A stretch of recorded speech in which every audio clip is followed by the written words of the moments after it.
저번 시간에 간주 공급 다 했고요. 관련된 유형은 건별밖에 해당되는 게 없습니다. 그리고 나머지 메인 매출 전표를 매출부터 보면서 3개 읽을 때 안 나왔던 문제 그걸 좀 다뤄볼게요.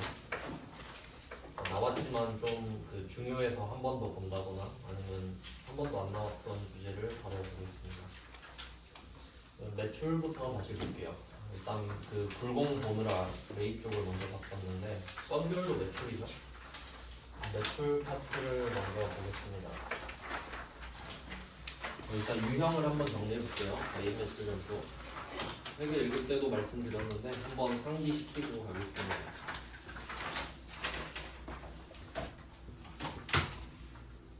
매출 유형이랑 매입 유형을 비교해서 볼게요. 일단 기본적으로 매출 쪽은 그 번호가 10번대, 20번대고 매입 쪽은 50번대, 60번대 이렇게 봅니다. 매출 쪽은 11번 과세부터 시작을 하는데 이름이 매출 쪽이랑 매입 쪽이 똑같은 거는 검은색 글씨로 적을게요. 매입 쪽에도 과세가 있습니다. 11번 과세는 매출, 51번 과세는 매입이죠. 이름 똑같고요. 그 다음에 10%를 먼저 볼 건데 과세도 있고 건별도 있죠. 건별은 매출 쪽만 있습니다.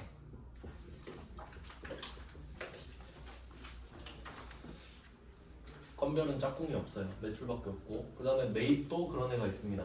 매입은 54번 불공 얘가 짝이 없죠. 얘 둘은 짝이 아닙니다. 그 각각 따로따로죠. 그러니까 구조를 한번 생각해 보면은 우리가 일반 과세자일 때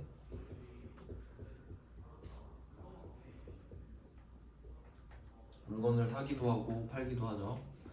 그럼 이때 매입 쪽이랑 매출 쪽이랑 개념이 아예 다르다고 했는데 팔 때는 우리가 과세 물건을 팔면 증빙 여부에 상관없이 증빙 여부와 상관없이 그냥 과세가 되죠. 그러니까 내가 증빙을 세금 계산서를 주든 카드 전표를 주든 현금 영수증을 주든 심지어 안 주든 부가가치세를 걷어서 내야 되죠. 그냥 얘는 과세인데 그 중에 증빙이 없는 게 14번 건별인 거죠. 이렇게 정리가 되는 거고요. 내는 걸 전제로 하는데 그 중에 증빙을 안 줬지만 부가세 내야 될 때 건별이고, 그러니까 간주 공급이 여기에 해당이 됐죠. 그 다음에 54번 불공 같은 경우는 매입 쪽은 적격 증빙을 받아야 되잖아요. 적격 증빙을 수취해야 되는데 그 중에 가장 대표적인 게 세금 계산서죠. 내가 세금 계산서를 받으면 웬만하면 세액공제를 받잖아요. 근데 세금 계산서를 받아도 그 내용이 불공제 사유에 해당이 되면 세액공제를 못 받았죠. 그게 불공. 그러니까 얘 둘은 전혀 상관관계가 없죠. 그 정도 알고 계시면 되겠고요. 그러니까 건별은 부가세를 내는 거고 불공은 냈지만 못 돌려받는 거고 이렇게 됩니다. 그 다음은 17번 카과. 카과 마찬가지입니다. 매출 쪽이기 때문에 부가세는 내는데 그냥 뭐 카드 전표를 줬다 정도. 네, 반대는 57번 카과, 22번 현과, 61번 현과 이런 식으로 대응이 됩니다. 그래서 4개를 먼저 써봤는데 얘네들은 10%라고 할게요. 과세 중에 10%. 그러면 매출 쪽은 부가세를 10%를 걷어서 세무서, 국세청에 내야 된다는 소리고, 매입 쪽은 10% 부가세를 냈다는 소리잖아요. 그러면 이 중에 10%를 낸 것 중에 불공만 빼고 다 돌려받을 수 있죠. 그럼 나머지는 공제예요. 불공만 불공제니까. 불공은 불공제. 냈지만 못 돌려받고요. 나머지 3개 있죠. 나머지 3개. 나머지 3개는 공제가 된다는 소리죠. 낸 만큼 돌려받는다 라는 뜻입니다. 그러니까 불공제가 2개로 나눠진다고 했잖아요. 맨 처음에 했었죠.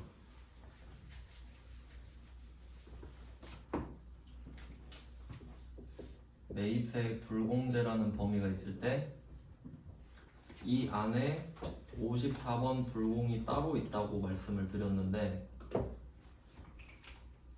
그럼 이 54번 불공은 세금 계산서를 받았는데 불공제 사유인 경우, 어차피 부가세는 못 돌려받습니다. 그러면 나머지인 경우도 있을 텐데, 나머지를 영수증이라고 말했죠, 편의상.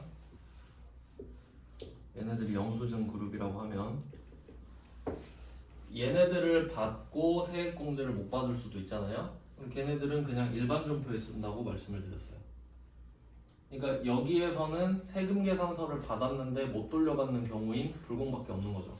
나머지는 다 일반 존표에 쓰니까. 네, 이렇게 정리가 되고요. 10%는 이렇게 보고, 그 다음에 0%로 가면은 12번 영세, 요건 영세율 세금 계산서 발급했을 때가 되겠고, 이거 수출부터 할게요. 16번 수출, 수출도 수입이랑 이름이 다르죠? 16번 수출, 55번 수입. 네, 뭐 얘 둘은 짝꿍이죠. 하지만 짝꿍이지만 이 경계를 그릴 때 이렇게 그려줘야 되죠. 우리가 수출을 할 때는 0%지만 잘못 그렸나? 반대로 그렸네. 이렇게 그려야죠. 네, 이렇게 하면은 수출할 때는 0%, 수입할 때는 10%잖아요. 그래서 이 수입도 10%에 포함을 시켜줘야 됩니다. 이렇게. 그 다음에 12번 영세, 52번 영세, 이런 식으로 정리를 하면, 이렇게 하면 0%가 나오죠. 그래서 이 두 개를 또 합치면 과세. 0%도 과세라는 게 중요하죠. 네, 이렇게 이 부분이 거의 주된 내용이고, 그 다음에 면세 쪽은 뭐 우리가 면세 물건을 팔 수도 있긴 한데 잘 안 나오죠. 네, 뭐 굳이 뭐 땅을 팔았다 이런 얘기를 한다면 13번 면세 정도 나올 수 있을 것 같아요. 땅을 팔았다. 근데 땅을 팔고 카드로 받았다 뭐 여기까지 나온 적 없거든요. 그래서 뭐 면세 정도만 참고로 알고 계시고, 반대는 53번 면세도 있죠. 계산서를 주면 13번, 받으면 53번 이렇게 되고, 그 다음에 이제 중요한 게 밑에 나오죠. 58번 카면, 그 다음에 62번인가? 62번 현면.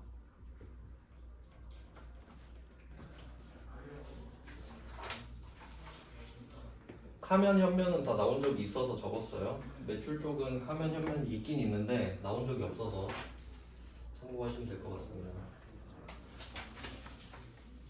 일단 시험에 나오는 범위는 이 정도가 된다고 보시면 돼요.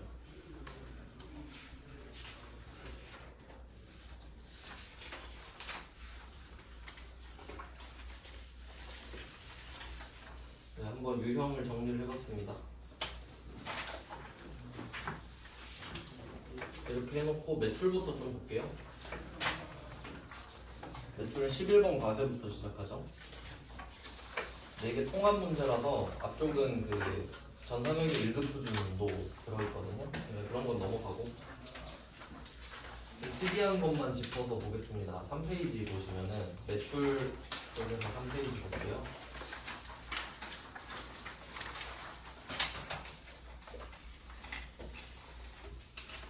매출의 3페이지 보면 6번, 7번 있는데 이 두 개가 결국은 같은 문제인데요. 6번, 7번 연결해도 돼요. 그럼 여기서 뭘 말하고 싶었던 거냐라고 하면 6번에 비사업자 나왔습니다. 비사업자, 그다음에 개인. 요거는 소비자임을 말하는 게 되겠죠. 사업자는 아닌데 개인이면 소비자겠죠.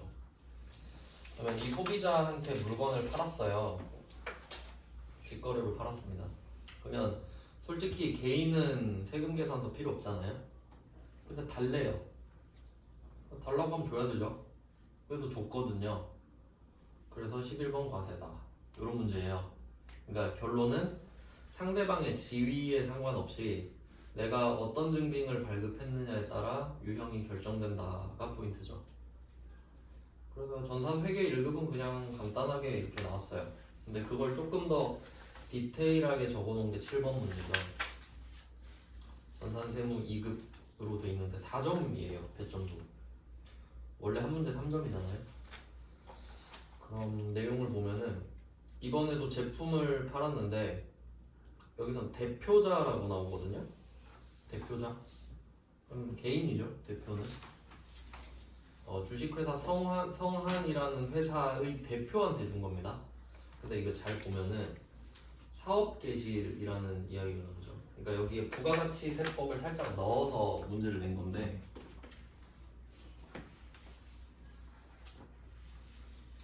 요거는 이론 쪽에 나올 수 있는데 그냥 한번 말씀드릴게요. 나왔으니까.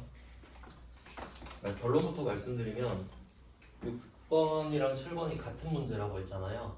7번도 결국 개인한테 세금 계산서 준 거 아닌가요? 그럼 세금 계산서 줬다가 제일 중요한 거니까 그냥 11번 과세. 답은 쉬워요. 근데 이 안에 이걸 이론으로 낼 수 있어서 한번 설명을 드리면 사업 개시일이라는 말이 있죠.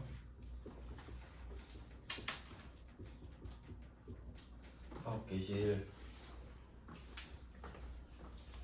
16년 4월 5일 그냥 날짜만 쓸게요. 4월 5일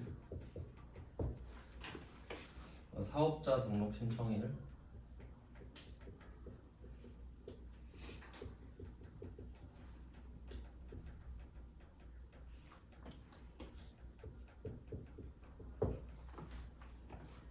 네, 이렇게 돼 있어요. 이걸 왜 말하냐? 뭐 의미가 있겠죠. 그러면 이 사람이 회사를 지금 세운 거예요. 그리고 사업자 등록 신청을 4월 15일 했습니다. 그러면 사업자 등록을 신청하려면 세무서에 가야 돼요. 그럼 내가 사업자 등록 신청하면 세무서가 알죠. 아, 이 사람은 사업자 등록을 하고 싶구나. 그럼 이거는 확실한 날이죠. 4월 15일. 그럼 국세청은 이걸 좋아하겠네요. 사업자 등록을 신청하는 거를. 근데 보시면 사업 개시일이 있죠. 사업을 개시했다. 그럼 내가 장사를 시작한 겁니다. 우리가 제조업이니까 제조업은 공장을 돌리면 그게 사업 개시예요. 맞죠? 근데 세무서가 우리가 공장 언제 돌렸는지 아나요? 모르죠. 그러니까 사업자 등록 신청이 제일 좋은 거거든요. 그럼 이게 의미를 한번 생각해 보면 사업자 등록을 신청한다는 소리는 저 부가가치세 이제 걷어서 낼게요라는 신고예요. 그러니까 세무서 입장에서는 되게 반갑겠죠. 아, 이제 부가세를 걷어서 나한테 줄 거구나 이 생각을 하겠죠. 그러면 이걸 해야 되는데 안 하는 사람도 있을 거 아니에요. 부가가치세 내기 싫으니까. 예를 들면 그런 경우가 있을 것 같아요. 이 사업자라는 개념이 꼭 사업자 등록을 해야만 사업자가 되는 게 아니에요. 그런 식으로 치면은 중고나라 같은 데서 물건 맨날 파는 사람들 있거든요. 대량으로. 근데 그 사람들이 만약에 사업자 등록을 안 했다라고 하면 부가가치세를 못 걷어요. 그 사람들한테는. 말이 안 되잖아요. 그럼 사업자 등록 다 안 하면 되는 거죠. 그러니까 그 사람들은 사업을 하고 있는 거예요. 그러니까 사업에서 제일 중요한 건 계속성이거든요. 계속하면 사업으로 가요. 그래서 그 사람들이 악용할 수가 있잖아요. 그러면 그 사람들은 중고나라에서 그 물건을 팔기 시작한 게 사업 개시일이잖아요. 그래서 부가가치세법에서는 이 둘 중에 빠른 날을 사업을 시작하는 날로 봐요. 빠른 날을 미니멈이라고 쓸게요. 근데 이때 사업자 등록 신청은 알 수 있잖아요, 세무서가. 근데 사업 개시는 어떻게 아냐 이거지. 그래서 이거를 법으로 만들어 놓은 게 만약에 뭐 조사를 하다가 찾았다 라고 하면 이 사람이 사업자 등록을 안 했잖아요. 그러면 이 사람의 글을 찾아가지고 첫 글이 뭔지 찾는 거지. 그러면 그때부터 부가세를 다 뜯어가요. 법이 이렇게 돼야 그걸 할 수 있잖아요. 무슨 말인지 아시겠어요? 그러니까 법이 받쳐줘야 그렇게 부가세를 거둘 수 있으니까 이렇게 해놨어요. 그러면 이 사람은 4월 5일부터 사업을 시작했다고 보겠죠? 세무서는. 네, 오늘 날짜를 보세요. 4월 1일이죠. 그럼 4월 1일에는 이 회사는 아예 없는 거잖아요, 그냥. 그러면 원래는 이 회사가 4월 5일에 생기고 사업자 등록 신청은 4월 15일에 했으니까 번호는 4월 15일에 생겨요. 그러니까 일단 대표가 사업자 등록을 신청할 생각이 있었던 거죠. 그러니까 자기 이름으로 일단 받아놓은 거예요. 그리고 사업자 등록 번호가 생기면 그걸로 바꾸려고. 뭐 그런 내용이에요. 뭐 그런 게 있습니다. 그래서 결과적으로 말씀드리고 싶은 거는 사업을 우리가 하려고 했을 때 사업자 등록을 먼저 하는 건 국세청 입장에서 괜찮죠. 그러니까 내가 아직 물건을 안 팔아요. 근데 사업자 등록만 미리 해놓은 거야. 그럼 국세청 입장에서 나쁠 게 있나요? 전혀 없지. 그냥 매출이 없나 보네 하고 그냥 기다리면 되니까. 근데 문제는 사업 개시를 해놓고 등록을 안 하는 게 문제 아닌가요? 맞죠? 돈은 벌면서 부가세를 안 내니까. 그래서 법상으로는 사업 개시한 날부터 20일 이내에 등록을 하게 돼 있어요. 네, 여기서 알아야 될 게 뭐냐면 말 문제로 이렇게 나올 수 있거든요. 사업자 등록 신청은 사업 개시 전에는 할 수가 없다. 뭐 이런 식으로 되면 전혀 의미가 없는 말이죠. 사업자 등록은 먼저 해도 되죠. 먼저 하는 건 아무도 뭐라고 안 하죠. 국세청 입장에서 좋으니까. 근데 문제가 되는 건 안 하는 거잖아요. 그러니까 사업 개시를 하고 20일 이내에 하도록 해놓은 거예요. 앞에는 무제한으로 괜찮아요. 근데 뒤로는 20일까지만 준다고. 그 정도 아시면 돼요. 근데 여기서는 전혀 상관없는 내용이고. 그래서 결과적으로는 6번이랑 같아졌어요. 그러니까 괜히 복잡하게 문제를 낸 겁니다. 답은 똑같아요.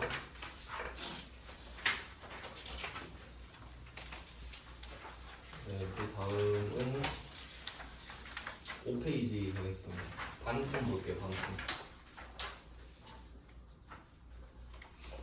이것도 굉장히 많이 나오는 문제인데 제가 여기에 메인 매출 점표랑 일반 점표를 섞어놨거든요. 좀 이해를 잘 해야 되는 부분이라서. 그럼 일단 그 10번 문제를 보시면 판매한 제품, 반품 이렇게 나옵니다. 내가 팔았던 제품이 반품이 됐다. 이 정도 표시할게요. 그 다음은 11번입니다. 10번은 반품이고 11번도 제품을 팔았거든요. 여기서는 깎아주기로 합의 이렇게 돼 있죠. 그러니까 10번이랑 11번 비교해보면 내가 물건을 팔았는데 상대방이 물건을 보더니 이거 물건 깨졌는데 안 사요 하면 반품이죠. 나한테 빠꾸된 거. 근데 11번은 분량이 있었거든요. 근데 그냥 가격만 깎아주는 거예요.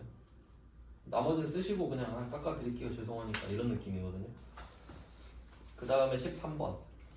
13번은 약정이라는 말이 있습니다. 외상매출금 550만원을 회수하면서 약정 기일보다 10일 빠르게 회수했다. 할인해줬다. 약정 할인만 표시하시면 돼요. 이 세 개를 비교할 겁니다. 그러니까 이게 원래 재무회계 파트에서 먼저 배웠는데 부가가치세랑 같이 움직이기 때문에 같이 정리를 하겠습니다. 그래서 세무이급에서는 포커싱을 그 재무회계, 알고 있던 재무회계에 부가가치세를 얹어서 하는 식으로 해야 됩니다. 실제로 같이 발생하기 때문에. 그러면 일단 재무회계 그 개념을 설명해 드릴게요. 우리가 물건을 팔면 404번 제품 매출을 씁니다. 주로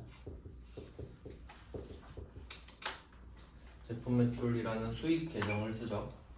그러니까 우리한테는 제품 매출이 영업 수익인 거예요. 영업을 해서 돈을 버는 거니까 가장 큰 수익원이죠. 근데 이 물건을 팔았다가 반품됐다고 하면 팔았다가 안 판 게 된 거잖아요. 그래서 그 차감 계정이 붙죠. 405번이 매출 환입. 매출 환입은 판 게 돌아서 다시 들어왔다는 소리예요. 매출 환입 및 에누리.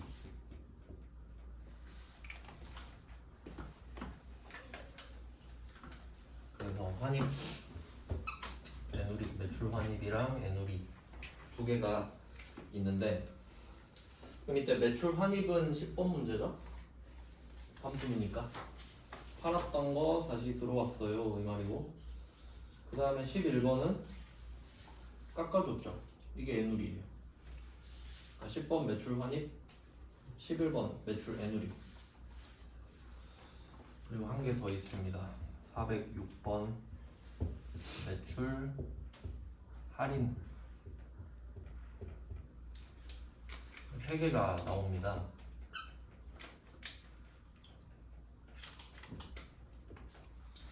차감 계정이 두 개가 붙어요.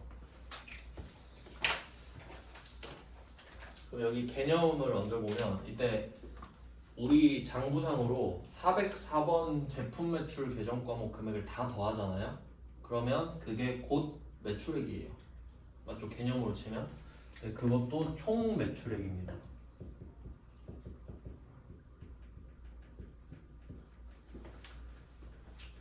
총 매출액은 이 정도 받을 거라고 기대가 되는 금액 정도가 될 텐데,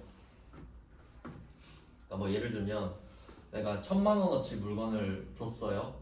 넘겨줬어요. 그러면 머릿속으로 1000만원 벌었다 이 정도 생각을 하죠. 근데 상대방이 그 후에 100만원어치 반품을 한 거예요. 그럼 우리가 1000만원을 판 건 아니잖아요.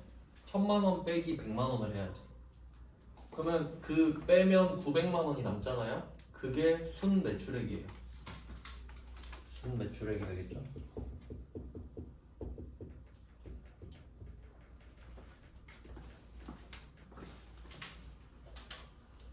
네, 이런 식으로 된단 말이에요. 그러면 이때 내가 총 매출액을 알고 싶으면 제품 매출 계정 과목이 얼마가 있는지 보면 돼요. 근데 순 매출액은 빼서 남은 금액을 봐야 되는 거죠. 순 매출액에 해당하는 계정 과목은 없으니까요.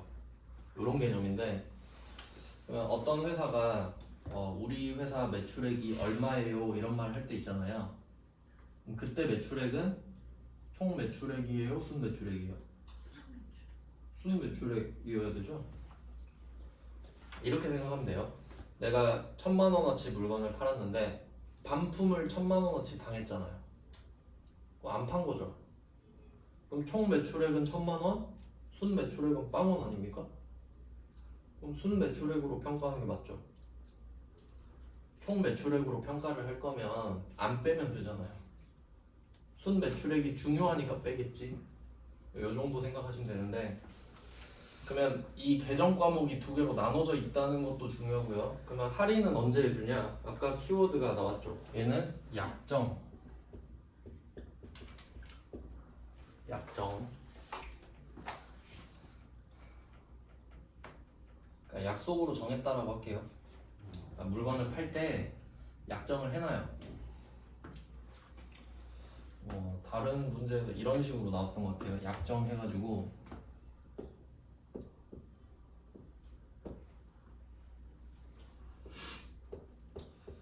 이런 패턴으로 했던 것 같은데, 약정 내용에 이런 걸 적어놔요.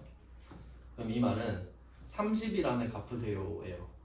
내가 물건 줬으니까 30일 안에 입금하세요.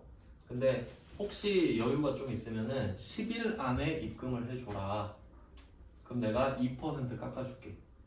이런 게 약정이에요. 그러니까 이미 말이 돼 있어야 돼.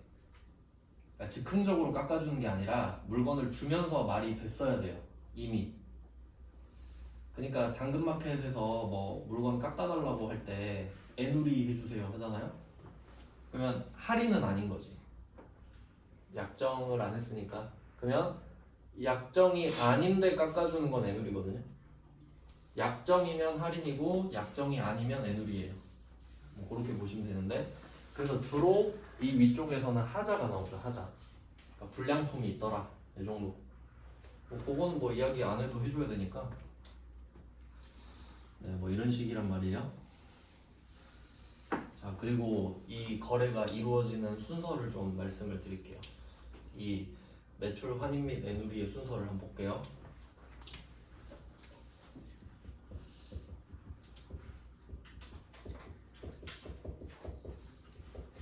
순서. 첫 번째, 물건을 팔아야 되죠.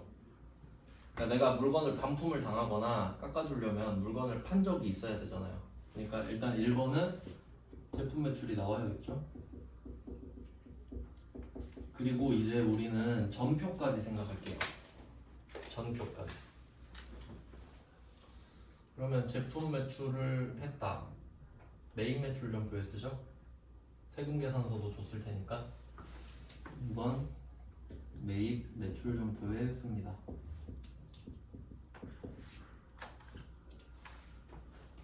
이건 당연하죠. 그다음에 두 번째, 뭐 여기 나와 있는 매출 환입이나 NUB가 두 번째 나올 수 있겠죠. 같은 거라서 같이 써놨는데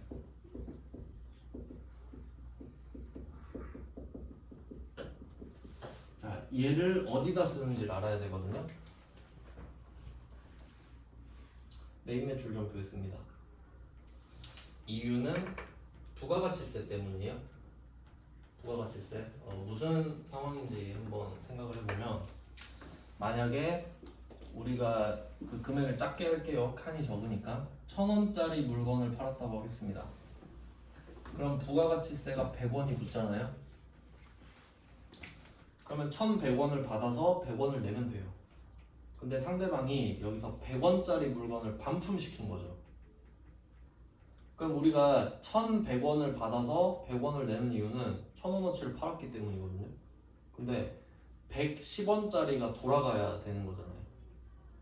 그러니까 100원짜리 물건을 안 판 게 된 거예요. 100원을 반품을 시켰으니까 상대방이. 그럼 내가 부가세를 100원을 다 내야 됩니까? 10원도 안 내도 되죠. 같이 빼야 되니까. 그래서 세금 계산서를 한 개 더 써요. 수정세금 계산서라고 마이너스 세금 계산서를 또 줍니다. 그래서 얘도 메인 매출 전표인 거죠. 그러면 100원을 반품 당했다라고 하면 여기에 적는 거는 마이너스 100, 마이너스 10 이렇게만 적어요. 110원은 못 받는 거니까 이제 이게 중요한 겁니다. 부가가치세가.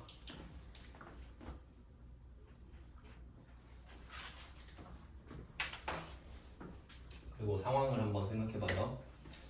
상대방한테 물건을 10개, 그러니까 이게 한 개당 10원, 100원이라고 합시다. 한 개당 100원. 그럼 처음에 10개를 보내겠죠. 보내주고 세금 계산서 이메일로 보냅니다. 그 다음에 두 번째는 상대방이 한 개 이거 불량인데 반품할게요 라고 했어요. 그럼 물건이 나한테 왔죠. 근데도 나는 세금 계산서를 또 줍니다. 맞죠? 물건은 왔는데 한 개는 안 판 거구나. 그럼 10개 판 게 아니었네? 그럼 마이너스 110원짜리 한 개 드릴게요 하면 상대방은 이 두 개를 갖게 되죠. 이 두 개를 합치면 900원, 90원이잖아요. 그럼 나는 990원을 팔았다. 상대방은 990원을 주겠다가 되는 거지. 그래서 얘 둘이 세트가 되는 겁니다. 그러니까 지금 답이 요거 2번인 거죠. 그러니까 메인 매출 전표에 나오잖아요. 그 다음에 한 개 더 생각해야 될 게 있어요. 3번. 그럼 우리는 이제 외상으로 준 거거든요. 990원 받아야 되죠. 그럼 이 돈을 언젠간 받을 거 아니에요. 990원을. 그거 받을 때 일반 전표에 쓰죠. 일반 전표로 회수를 하니까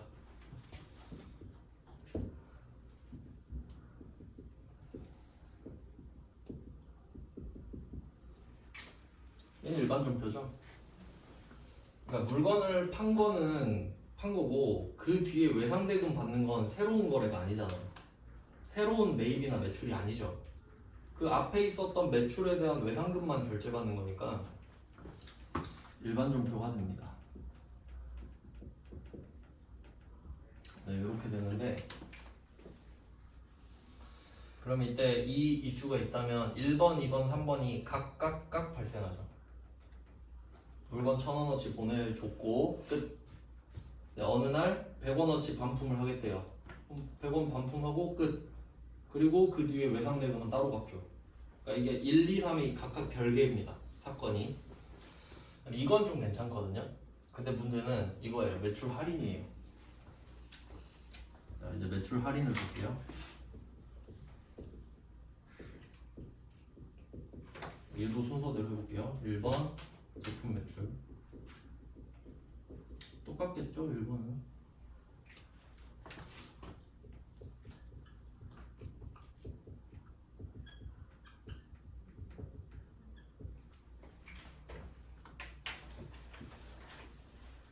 1번은 같습니다. 근데 문제는 2번인데 얘는 약정이잖아요. 잘 생각해봐요. 내가 물건을 10개를 보냈어요. 근데 반품이 될지 안 될지는 모르는 일이죠.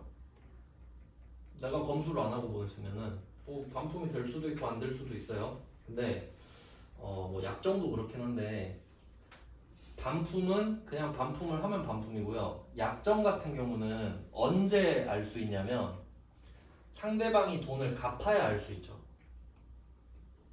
3번이 돈을 갚는 거라 했잖아요. 그럼 반품은 반품하는 거랑 외상값을 받는 거랑 별개죠. 근데 할인은 내가 2%를 깎아준다고 했다고 쳐요. 그럼 언제 2%를 깎아줘야 된다라는 걸 깨닫냐면 얘가 돈을 갚았을 때 깨닫죠. 10일 안에 갚아야 깎아주기로 했잖아요. 그러니까 이 매출 할인은 2번, 3번이 동시 발생합니다. 동시에 발생해야 돼요. 무조건입니다. 이거는. 그럴 수밖에 없잖아요. 10일 안에 갚으면 2%를 깎아준다 했으니까. 그래서 2번은 매출 할인, 5는 메인 매출 점표고,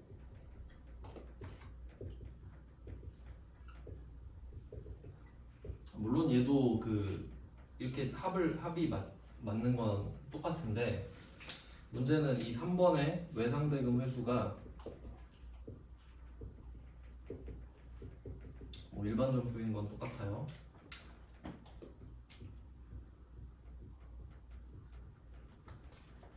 네, 이 매출 할인이라는 이슈는 2번과 3번은 무조건 동시 발생한다라는 게 포인트죠. 무조건이죠.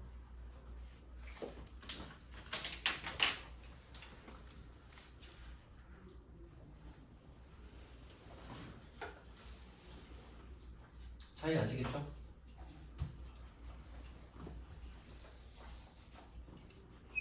이거 차이를 알아야 이 문제를 풀면서 왜 그랬는지 알 수 있단 말이에요.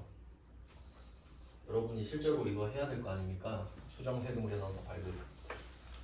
자, 그러면 이 정도 하고 문제를 보겠습니다. 그러니까 10번이랑 11번은 매출 환입과 매출 애누리라고 했는데 얘는 외상대금을 회수하는 거랑 별개이기 때문에 그냥 이것만 처리하면 된다라는 거예요. 그럼 한번 볼게요. 10번은 수정 전자세금 계산서 있죠? 여기서 수정 표시하시고 수정 표시하시고 그리고 밑에 보면은 마이너스 있죠? 마이너스 마이너스 마음에 드는 거 하나만 표시하세요. 아무거나 해도 돼요. 다 하지 마시고요.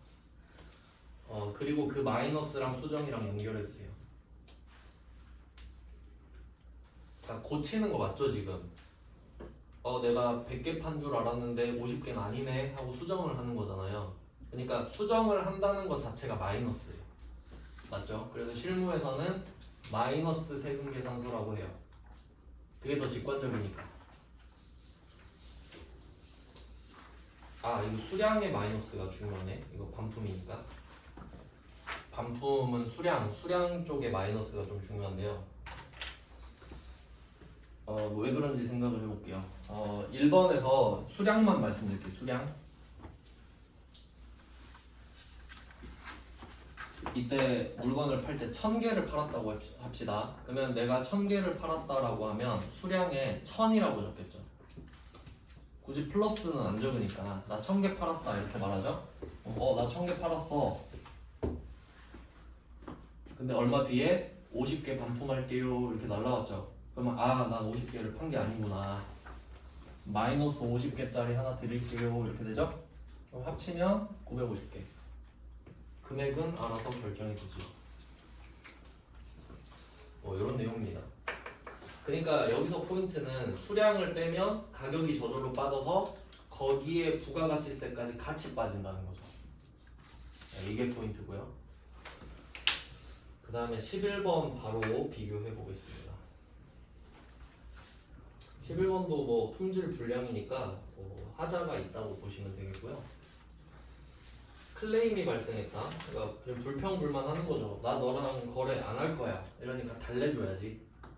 그럼 반품하세요 하니까 싫어. 그러니까 그럼 깎아드릴게요. 뭐 이런 내용인데 뭐 손해배상금이 아니다 라고 해야 지금 그 애누리가 되거든요. 왜냐면 손해배상금이라고 하면 손해배상금이지. 그게 아니면 애누리고 별로 중요한 말은 아니고요. 그럼 이때 물품 대금 330만 원 부가세 포함을 직접 깎아주기로 했다잖아요. 그러니까 10번은 물건이 한 개에 2만 원이에요. 10번은 2만 원짜리 50개가 돌아왔으니까 그거에 대한 100만 원이랑 10만 원을 돌려주는 개념이잖아요. 근데 11번은 수량이 없죠. 그냥 깎아주기로 했으니까 그냥 300만 원 깎아드릴게요 이거잖아요. 그러니까 얘는 금액에 마이너스 300을 때리겠지. 그냥 차이 아시겠죠? 반품은 몇 개가 반품됐는지 알잖아요. 그러니까 수량에만 마이너스가 붙어요. 맞죠? 반품은 수량이 있을 테니까. 근데 애누리는 그냥 깎아주는 거예요. 그러니까 수량을 안 적고 공급가액에다 바로 마이너스 300을 때릴 거란 소리예요. 아시겠죠?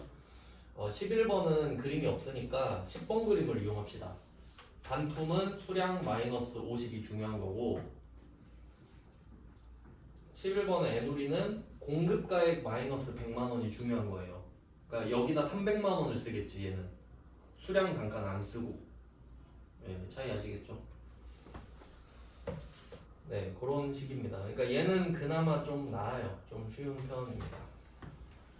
근데 문제는 12번인데 이런 문제를 괜히 내가지고 좀 복잡한 것 같아요. 이게 전산회계 1급으로 돼 있잖아요. 이제 우리가 배웠잖아요. 부가가치세를. 이 12번 문제 일반존표거든요. 일반존표라고 참고로 써주세요.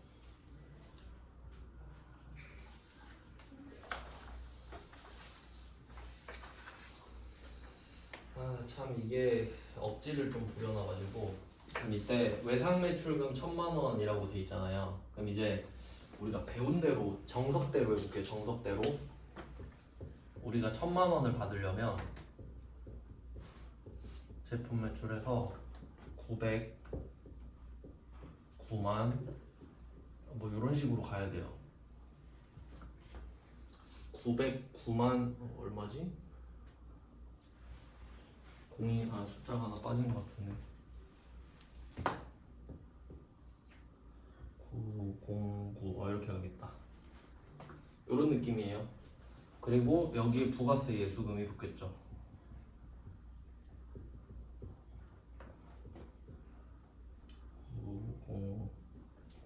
실제로 부가세 보면 거의 이렇게 생겼죠. 이런 느낌이란 말이에요. 그러니까 내가 외상매출금 1000만 원을 받죠. 부가세까지 같이 받아야 되니까. 그러니까 여러분이 이제 문제 보면서 이것까지 생각하셔야 된다는 거예요. 그러니까 전산회계 1급에서는 왜 이런 문제를 내냐면 우리가 부가세 배우기 전에 회계를 먼저 배웠잖아요. 그러니까 그때는 부가세가 없는 세상인 것처럼 문제를 푼단 말이에요. 근데 지금은 우리가 부가세를 배웠잖아요. 있는 거 아는데 무시할 수는 없죠. 그러니까 이렇게 된 거였겠구나 라고 생각해야 된다고요. 그러니까 나는 1000만 원을 받을 수 있는 거구나 라고 생각해야지 이 1000만 원이 다 내 거가 아니잖아요. 부가세 내야 되니까. 여기까지 이해되셨죠? 네, 이런 상황인데 57만 원을 애누리 해줬대요. 그럼 이거 12번 애누리라는 말이 11번이랑 같은 의미죠. 깎아준 거니까. 근데 답은 11번이잖아요. 그러니까 12번은 말이 안 돼요. 왜냐면 이 57만 원을 깎아줄 때 부가세도 들어있어야 될 거 아니에요, 여기서. 맞죠? 근데 일반전표거든요. 그러니까 그냥 부가세 무시하고 풀어라 이 말을 해줘야 맞아요. 근데 회계 1급은 그 말 해도 뭔 말인지 모르죠. 아, 부가세 없는 걸로 치고 푸세요. 그게 무슨 말이에요? 아, 그냥 하라고 이런 느낌이 돼버린다고. 그러니까 그냥 제품 매출 1000만 원인 것처럼 해서 여기서 애누리 그냥 57만 원 빼라 이런 식으로 냈다는 겁니다, 그냥. 근데 이걸 보면서 부가세가 없어서 말이 안 되는데 이것까지 나와야 된다고요. 아, 부가세가 없는데 그냥 풀라고 하나 보다 이 정도까지는 가야 된다. 이해되시나요? 그러니까 11번대로 풀어야지. 그러니까 예를 들면 이거 이렇게 말하면 될 것 같아요. 57만 원 말고 55만 원 부가가치세 포함을 애누리 해줬다. 이렇게 하면 말이 되지. 네, 뭐 그렇다고요. 그러니까 회계 1급은 뭐 그런 게 나온 적이 있었다 정도. 그러니까 말이 안 되는데 그냥 풀어보라고 한 문제입니다. 참고하시고요. 그 다음은 그 13번 이게 중요합니다. 제 생각에는 이게 중요해요. 13번에 좀 중요 표시를 해주시고 쉬는 시간에 좀 쉬고 할게요.